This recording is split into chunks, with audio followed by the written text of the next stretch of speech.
The Boeing 787 has been a revelation. Airlines have fallen in love with its exceptional economics. Passengers have fallen in love with its quiet, comfortable ride. And Boeing's fallen in love with its ability to consistently win business. But while the 787 has been successful as a whole, it doesn't mean that each of its three family members have equally pulled their weight. Recently, we talked about why the 787-10, the largest member of the family, has been a sales flop. But it turns out that it's not the only Dreamliner in distress. The 787-8 was once a smashing success, but today its order book has completely stalled out. So, what's going on? Why is no one buying this once popular plane? Let me explain.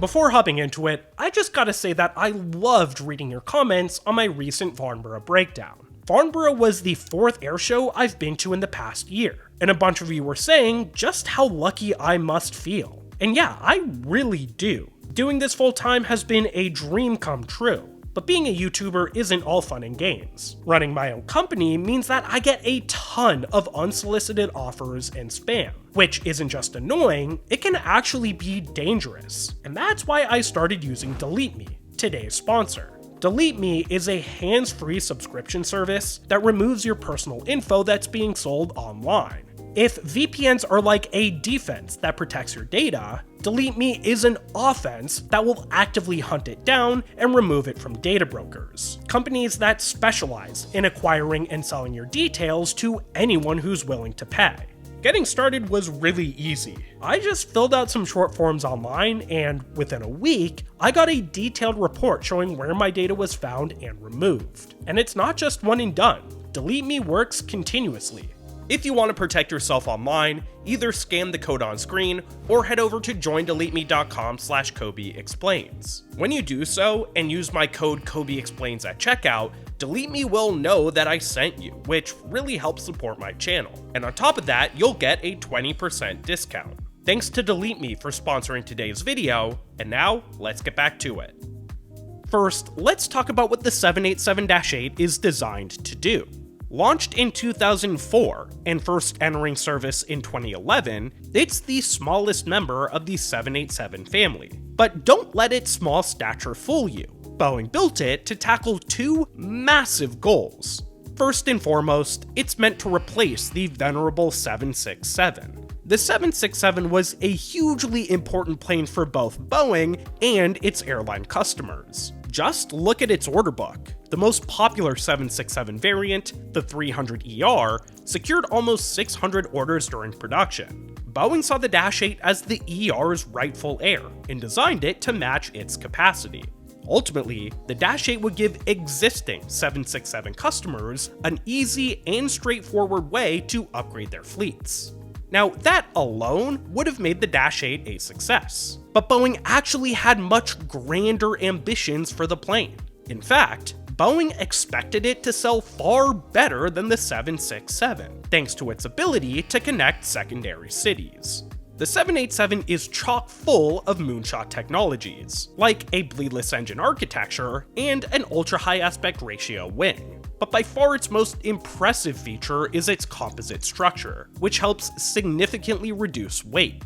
These innovations have made the Dash 8 about 30% more efficient than jets that came before it, and it also helps the plane achieve a stellar max range, 7,300 miles of range to be exact. This is a really unique combination. No other widebody packs this much endurance and efficiency into such a small package, and Boeing believed that this formula would have airlines salivating. For the first time ever, carriers would have a plane that could profitably serve small cities that were very far apart.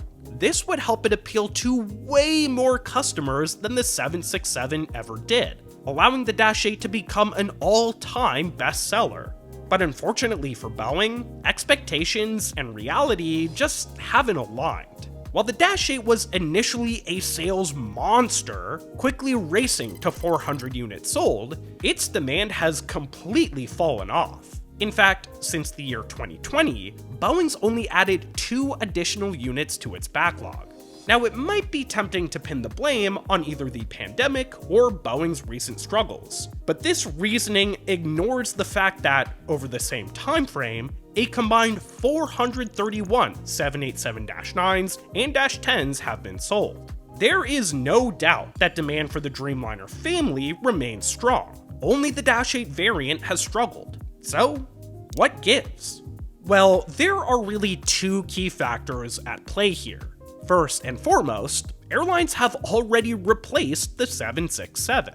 Almost every major 767 operator, including the likes of ANA, Japan Airlines, and American, bought the -8 long ago. The only meaningful holdouts are United and Delta, who fly about 60 300ERs combined. But even if both these airlines bought the -8 as a replacement, it wouldn't really grow the order book in a meaningful way. Long story short, the 767 replacement market has pretty much dried up.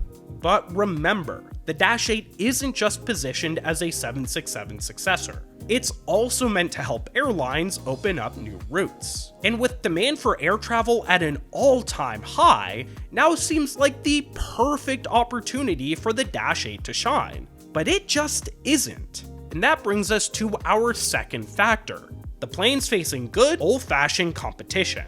Whoa, wait a second. Competition? What do you mean competition?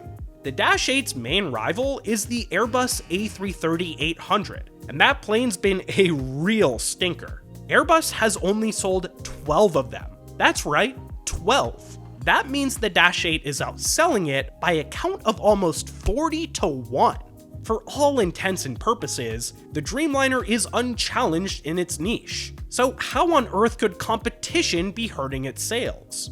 Before we actually answer that question, it would be amazing if you could like this video and subscribe to the channel. Growth is what keeps it alive, so thank you to everyone that stuck with me all of these years.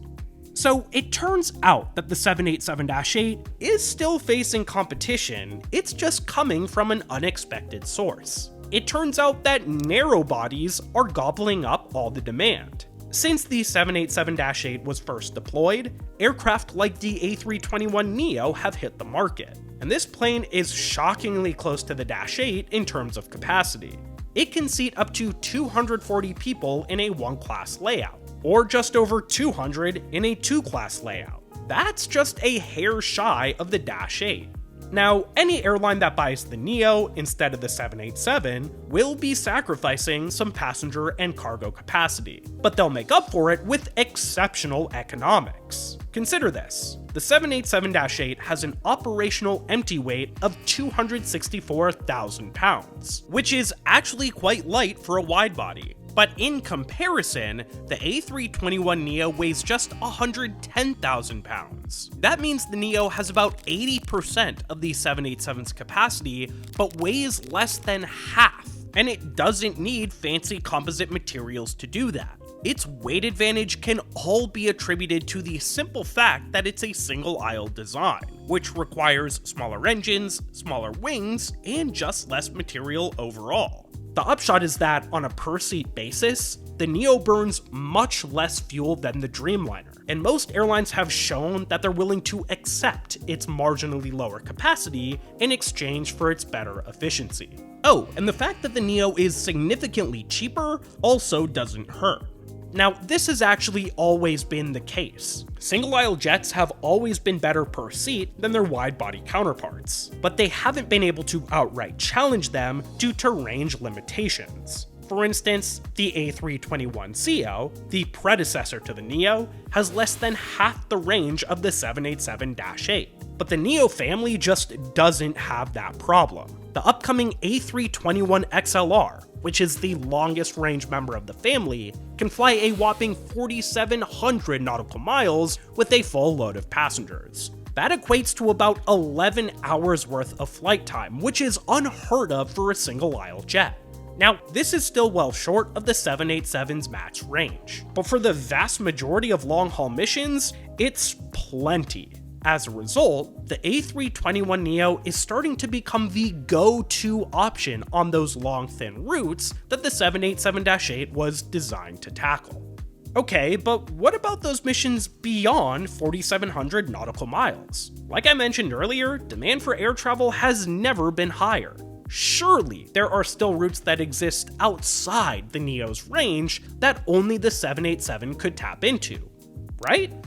Well, yeah, there certainly are. The only problem is that the 787-9, the Dash 8's bigger brother, is better positioned to tackle them. The Dash 9 is just a better plane all around. Boeing designed it to be the focal point of the 787 family, with the Dreamliner's proportions optimized around this middle child. In addition, the Dash 9 has a few advanced features that the Dash 8 doesn't, like laminar flow control on its tail. The result is that on these ultra-long missions, the Dash 9 is just more economical. At the end of the day, the 787-8 just kinda sits in this weird middle ground. It's not as efficient as the A321neo on flights between 5 to 10 hours, nor is it as efficient as its bigger brother on missions over 11 hours, and that's ultimately why we've seen its sales slow down. The question then becomes, is Boeing gonna do anything to turn things around? Well, in my opinion, I don't think so. The company just has too many other priorities, like completing MAX 7, MAX 10, and 777X certification. Long story short, it'll be quite some time until they can free up the resources to focus on other projects. Oh, and once Boeing actually does have more bandwidth, they'll probably start building their long-awaited mid-market aircraft. This next-gen jet will likely straddle the 737 MAX and 787 families, replacing the MAX 8, MAX 10, and yes, the 787-8. If that were to happen, it would make no sense for Boeing to spend more time and effort redeveloping this smallest of the Dreamliner variants. So while the Dash 8 was certainly a trailblazer in its own right, I've got a hunch that it's probably already past its prime. So what do you guys think? Do you think that there's still a place for the Dash 8 in the market? Let me know your thoughts in the comments section below. By the way, if you want to check out my breakdown on why the 787-10 isn't selling, I'll be sure to leave a link to that video right here. If you manage to make it all the way through this video, I guarantee you're going to find that one interesting too. Thank you so much to my patrons for helping to make this video possible. If you like what I do and want to help the channel grow, go ahead and check out this link right here. And as always, if you learned something new today, leave a like and subscribe to keep learning. And until I see you again, don't forget to look up.